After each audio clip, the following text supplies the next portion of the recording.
Olá, pessoal, tudo bem? Hoje a nossa aula é sobre o hemograma. Então, nós vamos aprender como interpretar esse exame que é inespecífico. Ao final da aula, deixem os seus comentários, ativem as notificações e deem o seu like. Qualquer dúvidas, eu estou à disposição. Eu vou compartilhar com vocês, então, a tela para iniciarmos a nossa aula.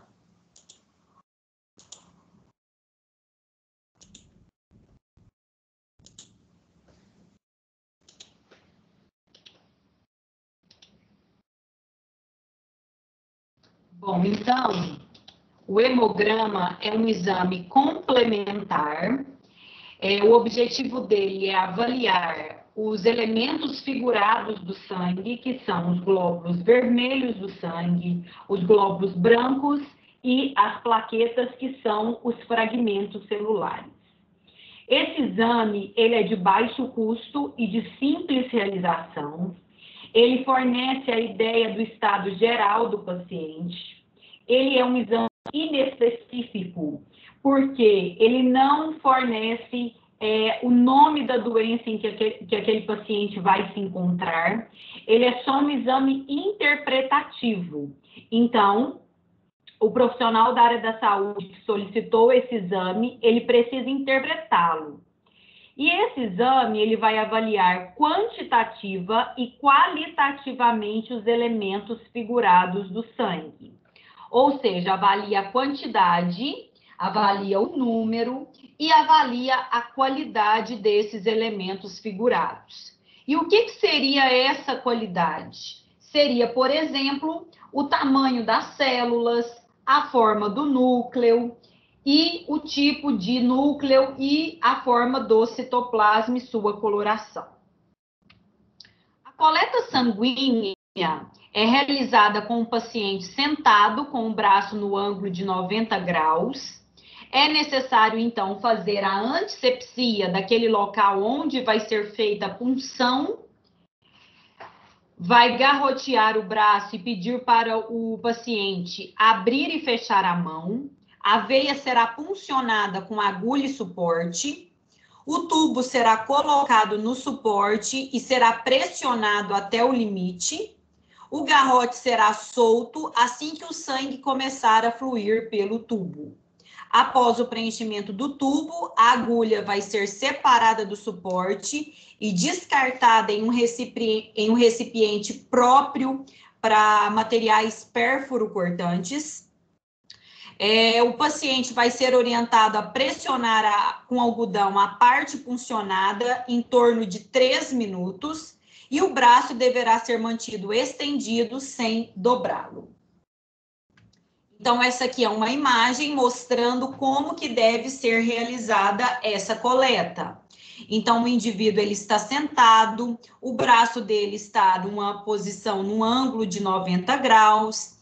O profissional da área da saúde está utilizando os EPIs, que são os equipamentos de proteção individual, como jaleco e luva, que são indispensáveis.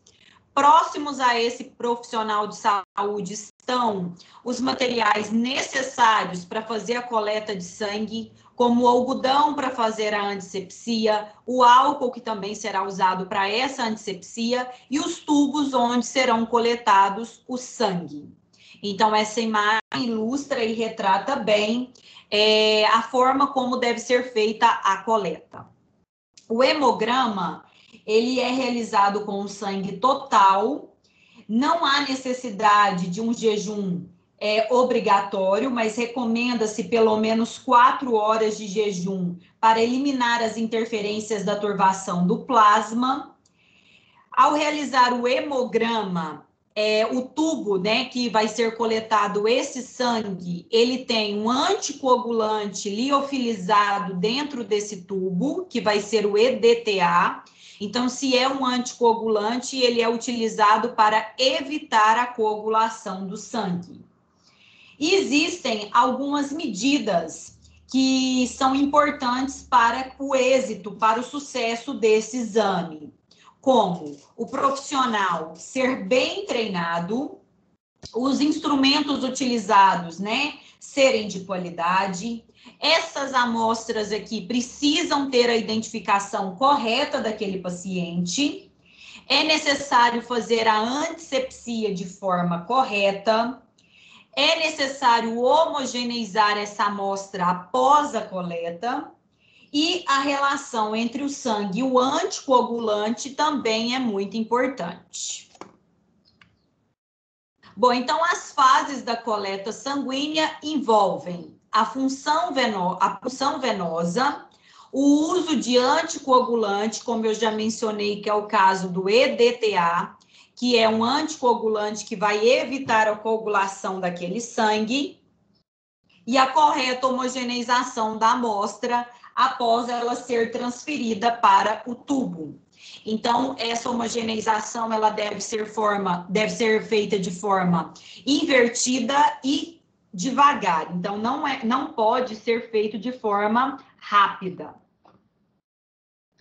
A punção venosa é feita com o sistema a vácuo ou seringa. O sistema a vácuo é o mais utilizado, em que os tubos só podem ser retirados do suporte após o preenchimento total do tubo. Por quê? Porque existe a correta proporção de sangue e anticoagulante. Então, não pode ser coletado menos sangue do que o necessário em relação à quantidade do anticoagulante. Após ser retirados do suporte, os tubos devem ser homogeneizados por inversão para que haja completa solubilização do anticoagulante e a correta anticoagulação da amostra. Então, aqui são as veias, né, onde se pode fazer a punção venosa. Então, o profissional da área da saúde, ele precisa escolher aquela veia que melhor vai dar um resultado para aquele hemograma. O hemograma, ele é feito com sangue total. Então, o sangue total envolve as células sanguíneas, que são os elementos figurados do sangue, e o plasma. Quando se quer analisar o plasma apenas, né, ele é coletado com anticoagulante e esse plasma ele é muito utilizado para testes de coagulação. Já o soro, quando se quer analisar ele é coletado sem anticoagulante, pois o objetivo é que haja coagulação. Então, aqui é para mostrar para vocês que um tubo, né, com anticoagulante vai evitar a coagulação e nele se obtém o plasma. Já o tubo sem anticoagulante, essa coagulação vai acontecer e nele é obtido soro que vai ser utilizado para fazer os testes sorológicos. Bom, então aqui eu trouxe para vocês as cores, né, das tampas dos tubos e o que elas representam.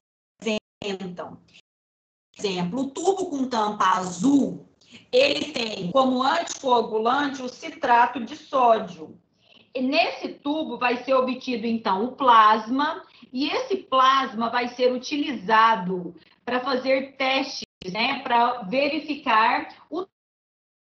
Já o tubo com a tampa vermelha, ele tem o ativador de coágulo, então por isso obtém-se o soro com ele. E esse soro será utilizado para analisar, por exemplo, a glicose e o colesterol. O tubo com a tampa amarela também tem o ativador de coágulo, então por isso obtém-se um soro. E esse tubo com a tampa amarela, ele é usado para analisar o colesterol total, o HDL, que é o bom colesterol, o LDL, que é o mau colesterol. O tubo com a tampa lilás, rosa ou roxa contém o anticoagulante liofilizado EDTA. E nesse tubo você obtém o sangue total e ele vai ser usado para fazer o hemograma e analisar as plaquetas. Já o tubo com a tampa verde contém a heparina de lítio, é obtido o sangue total e o plasma, E nesse tubo, né, a amostra coletada nesse tubo é analisada a bioquímica e a gasometria, medindo então os níveis de pH, os níveis de oxigênio e gás carbônico no sangue. E o tubo com a tampa cinza, ele tem o fluoreto de sódio EDTA, é obtido então o plasma nele e é analisado, por exemplo, a glicemia. Tanto os tubos com tampas vermelha e amarela, que são utilizados o soro, né?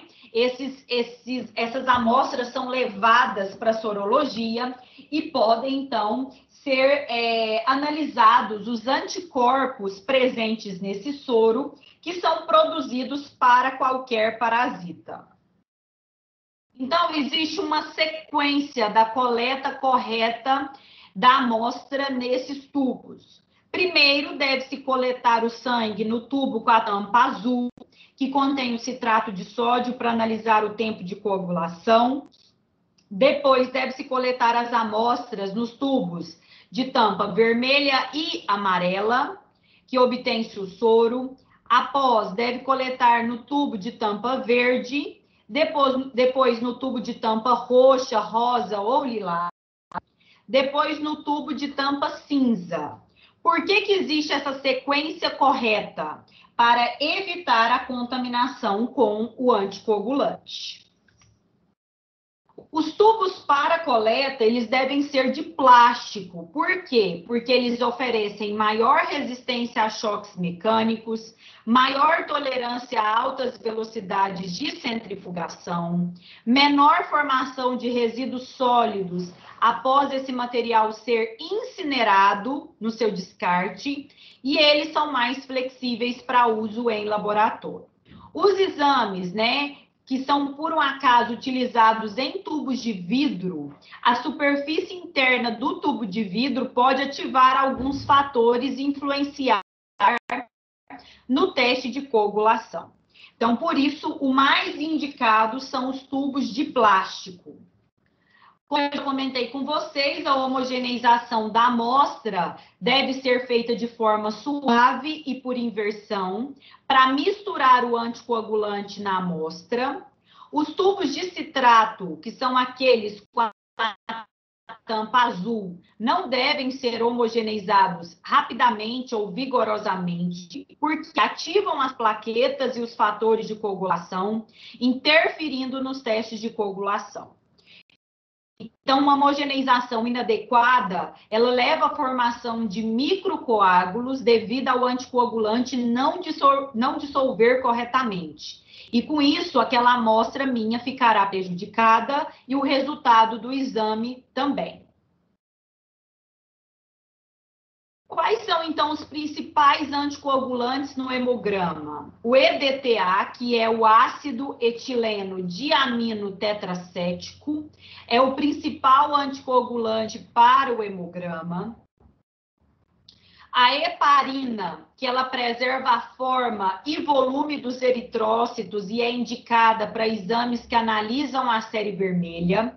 Ela não é adequada para o hemograma, porque ela pode induzir aglutinação de leucócitos e plaquetas. O citrato de sódio, que está nos tubos com tampa azul, e ele é recomendado para o estudo dos fatores de coagulação. Em relação ao transporte da amostra, nesse transporte, né, as amostras devem ser acondicionadas em maletas com garantia de biossegurança.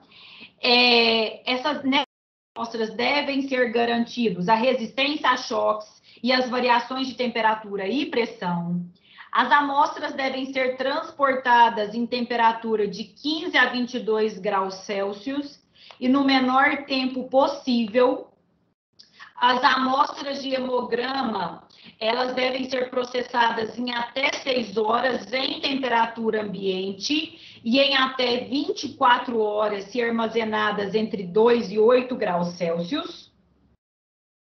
E as amostras para verificar o tempo de coagulação devem ser processadas dentro de 4 horas. A centrifugação dessa amostra deve ser realizada em até 1 hora após a coleta.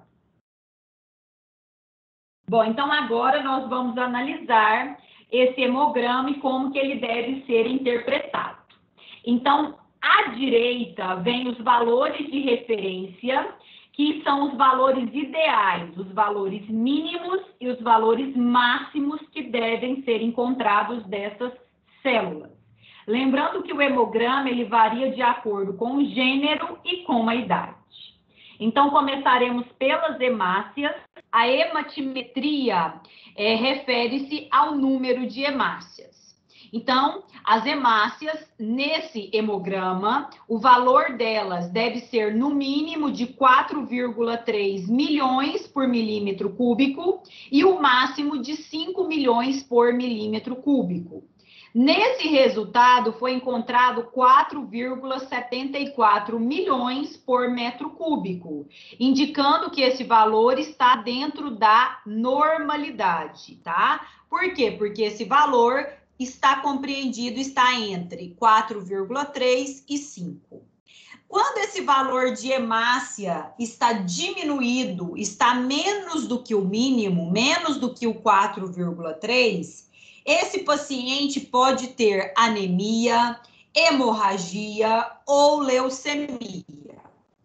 Quando esse número de hemácias está aumentado, está acima do máximo, acima de 5, isso pode indicar um processo fisiológico em que o indivíduo viajou para locais com altas altitudes, em que a concentração de oxigênio era muito pouca, e com isso houve o aumento do número de hemácias. Então, pode ser por conta de um processo fisiológico ou pode ser por conta de processos patológicos, como a desidratação, queimaduras, cardiopatia congênita e crônica e tumor no rim.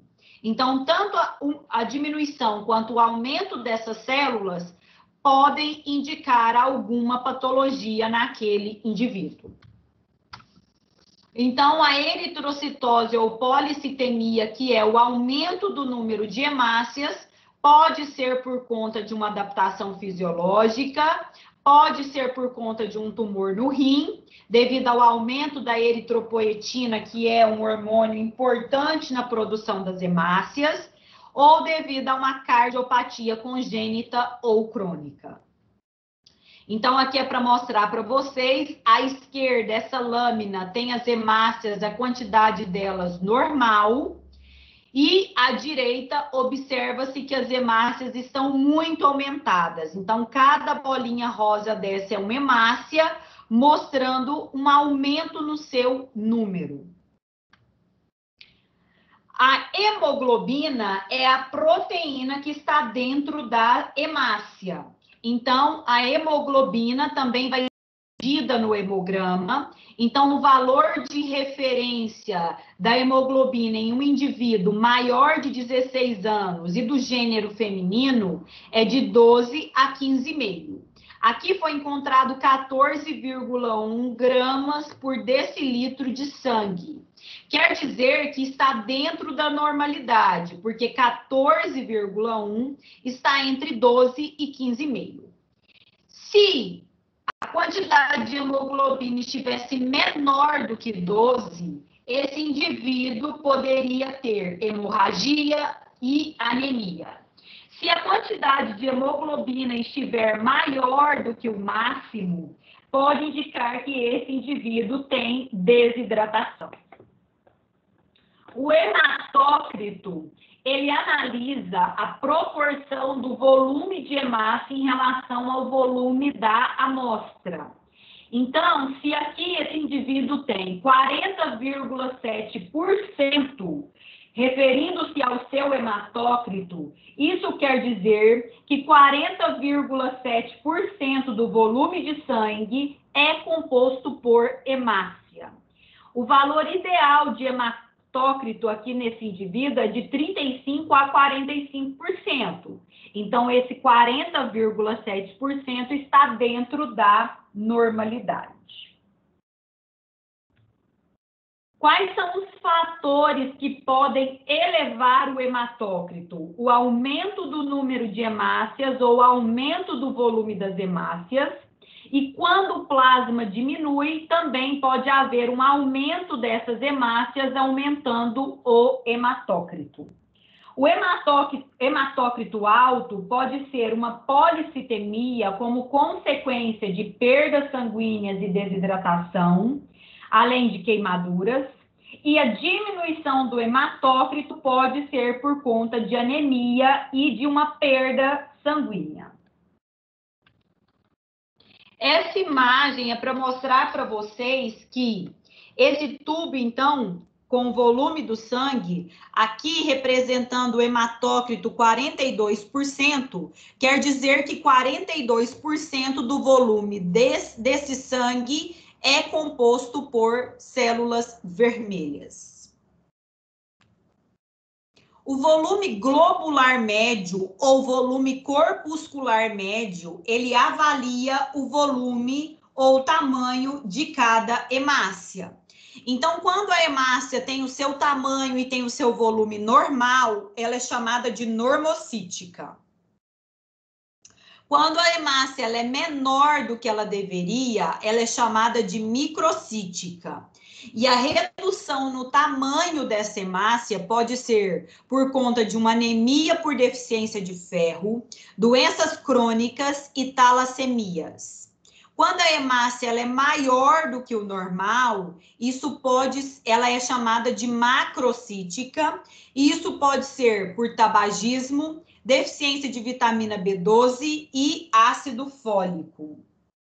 Quando, então, o VCM ele está menor do que o mínimo, né? Quer dizer que tem a presença de hemácias microcíticas. Quando esse VCM está acima do máximo, quer dizer que existe a presença de hemácias macrocíticas. Então, aqui o VCM desse indivíduo, o ideal é de 81 a 95 femtolitros, e aqui foi encontrado 85,9. Então, quer dizer que as hemácias desse indivíduo, elas são normocíticas, porque esse valor está dentro do valor de referência. Se esse valor tivesse sido abaixo de 81, essas hemácias seriam microcíticas. Se esse valor estivesse acima de 95, essas hemácias seriam macrocíticas. A hemoglobina corpuscular média, ela avalia a média da hemoglobina nas hemácias.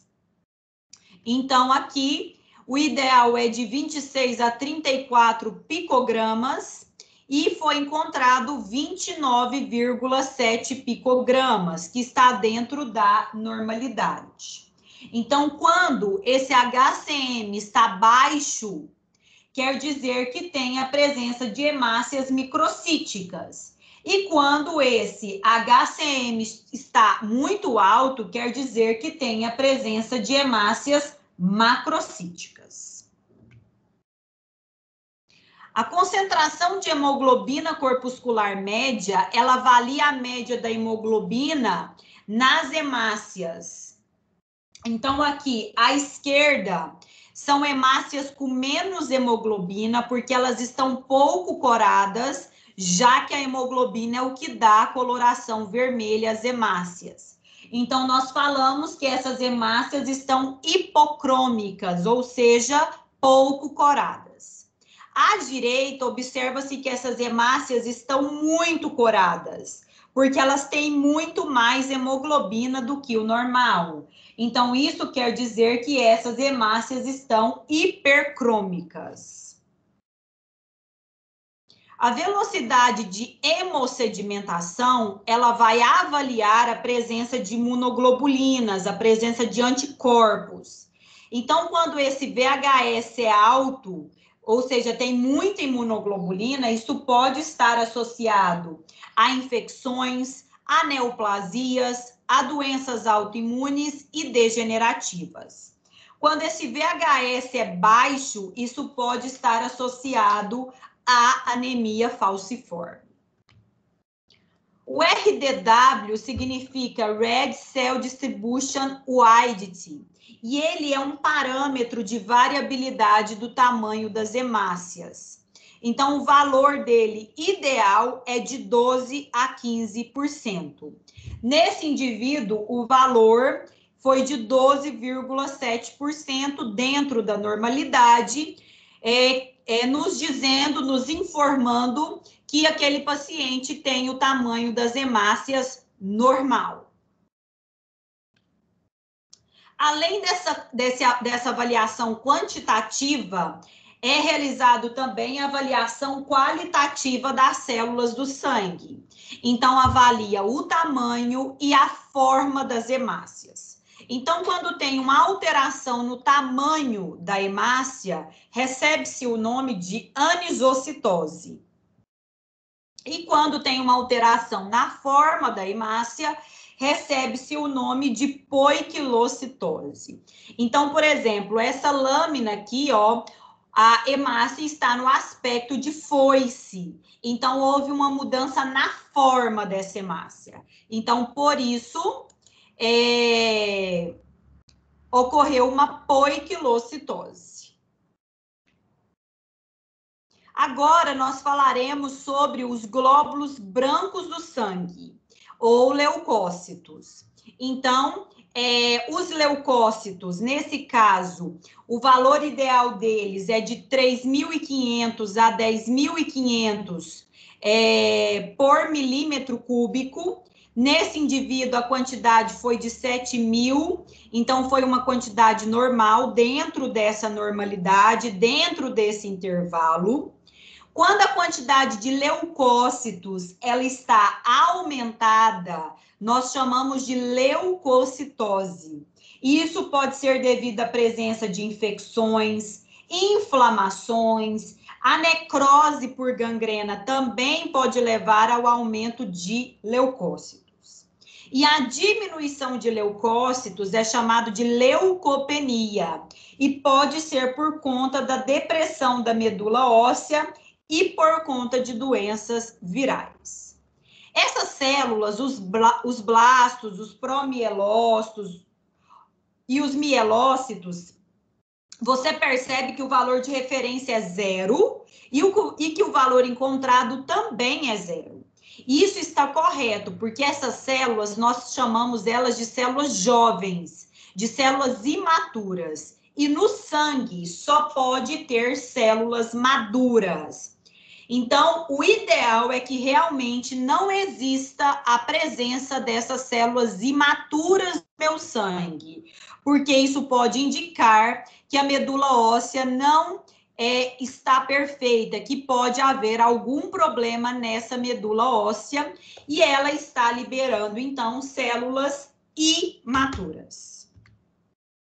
Por exemplo, aqui os mielócitos que eu falei para vocês, o ideal é de 0 a 50. Esse paciente apresentou 150. Então, esse caso aqui indica que ele está com algum problema na sua medula, tá? Em relação aos neutrófilos, né, que são células de defesa, o aumento do número de neutrófilos é chamado de neutrofilia, e isso pode ser por conta de uma infecção bacteriana ou neoplasia. A diminuição do número de neutrófilos é chamada de neutropenia e pode ser por conta de um tratamento farmacológico prolongado ou uma infecção viral ou doenças hepáticas. Se você quiser saber mais a respeito desses glóbulos brancos, é só você assistir a aula sobre sangue, tá? Que lá eu falei para vocês sobre as funções e características dessas células de defesa. Então, aqui o número ideal de neutrófilos é até 8.840. O indivíduo apresentou 3.920 e está dentro, então, da normalidade. Os metamielócitos, que são células jovens, o ideal é 0 e apresentou 0. Ou seja, a medula óssea desse indivíduo está dentro da normalidade. Os eosinófilos são outras células de defesa que participam da defesa contra parasitas intestinais, né? Quando tem a eosinofilia, que é o aumento do número de eosinófilos, isso pode ser por conta de parasitoses e alergias. E quando tem a diminuição do número de eosinófilos, isso pode ser por conta de um estresse. Então, aqui o valor ideal, o valor de referência de eosinófilos é de 50 a 500, sendo encontrado nesse indivíduo 140, caracterizando, então, dentro da normalidade. Os basófilos são outras células de defesa, são outras células, né, que participam, que compõem os leucócitos, e o aumento dos basófilos pode ser decorrente de uma leucemia, de um hipotireoidismo e de uma doença renal. Então, aqui, o número de basófilos é até 100, esse indivíduo apresentou 0, então ele está dentro da normalidade. Os linfócitos são células de defesa, e na aula sobre sangue nós vimos os tipos de linfócitos que existem. Então, os linfócitos típicos, normais, a quantidade é de 900 a 2.900 por milímetro cúbico. Esse indivíduo apresentou 2.450, indicando que está dentro da normalidade. Os linfócitos atípicos, que são aqueles anormais, o valor ideal é 0 e esse indivíduo apresentou 0. Quando existe a linfocitose, que é o aumento do número de linfócitos, isso pode ser devido a infecções virais agudas e crônicas, tá? Também infecções causadas por outros micro-organismos. Os monócitos também são células de defesa. Quando tem o aumento de monócito, que é a monocitose, isso pode ser por conta de uma leucemia, uma infecção bacteriana ou infecção por parasitas ou uma doença autoimune. No caso de diminuição de monócitos, que é a monocitopenia, isso pode ser por conta de tratamento com corticosteroides. Então, aqui o valor ideal de monócitos é de 300 a 900. Esse indivíduo apresentou 490, demonstrando estar dentro da normalidade. Em relação às plaquetas, né, nós já vimos na aula de sangue que elas exercem proteção contra a perda de sangue, participam do processo de coagulação do sangue, faz o reparo de lesões nos vasos sanguíneos. Quando tem o aumento do número de plaquetas, isso recebe o nome de trombocitose ou hiperplaquetemia, tá? E pode ser por conta de uma inflamação ou trauma, de hemorragias, doenças infecciosas e inflamatórias. A diminuição de plaquetas recebe o nome de trombocitopenia ou plaquetopenia. E a diminuição dessas células pode ser por tratamento farmacológico prolongado, leucemia, o não desenvolvimento de plaquetas por deficiência de ácido fólico ou vitamina B12. Quando tem o aumento do número de plaquetas, pode ser que ocorra a formação de trombos com facilidade. E quando tem a diminuição do número de plaquetas, pode ser que a coagulação do sangue fique comprometida. Então, aqui é para mostrar as células do sangue para vocês, as hemácias e plaquetas. Então, no cálculo, né, o número ideal de plaquetas aqui desse indivíduo é de 135.000 a 450.000 por milímetro cúbico, sendo que foi encontrado 266 mil células por milímetro cúbico, demonstrando que esse valor está dentro da normalidade. Então, essas foram as referências bibliográficas utilizadas para a elaboração dessa aula.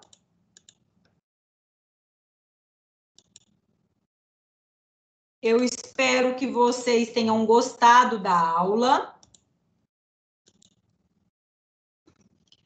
Qualquer dúvidas, eu estou à disposição, é só você deixar nos seus comentários. Então, ativem as notificações, deem o seu like. Muito obrigada e até a próxima aula.